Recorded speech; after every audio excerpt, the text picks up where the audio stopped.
Well, it is a 46-year tradition complete with food, fun, and competition. Racing worms to predict the weather. The 2023 Woolly Worm Festival coming up October 21st and 22nd, of course, in Banner Elk, North Carolina. Here with more now, our good friend Shawn Stricklen, and of course we've got Merryweather here with us, and they brought all kinds of furry friends. We got lots of worms in here getting ready. We're trying to get them to wake up this morning. Got a few over here.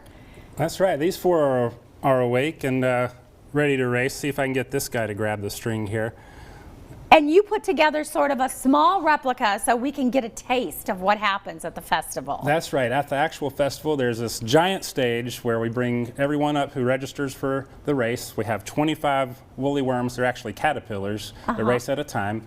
And whoever wins the first race goes to a semifinal, and then we have a final race, and the winner of the final race gets $1,000, plus they get to predict that winner's weather. So we predict the weather, but by the way, look at this guy. He has had some coffee this morning, ready to go, making the way to the top. He is almost there. And then there's a reason we use the caterpillar. It has to do with the different sections. So tell me a little bit about what you guys look at when it comes to predicting the weather. All right, so a woolly worm has 13 body segments. Okay. A year has 52 weeks. We divide that into 4 seasons, so you get 13 weeks per season. And these 13 body segments correspond with the 13 weeks of winter. So you begin at the head and you look at the color of the fur, and the darker colors will predict below average temperatures and more precipitation of snow for that week of winter. Oh. The lighter colors will predict warmer than average temperatures and less snow. So each week depends on the weather, so you can literally go week by week. How accurate has the worm been over the years? 87% accurate. Oh, wow. Don't tell your weather guys. Impressive. We'll keep that between us, yes. Even Merryweather thinks that's hilarious. Right?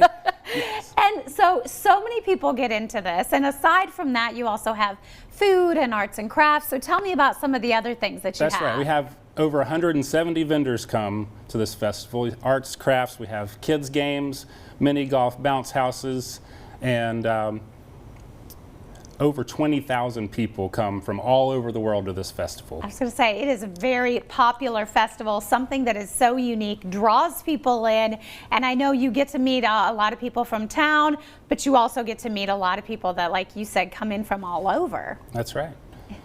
So going to be a lot of fun.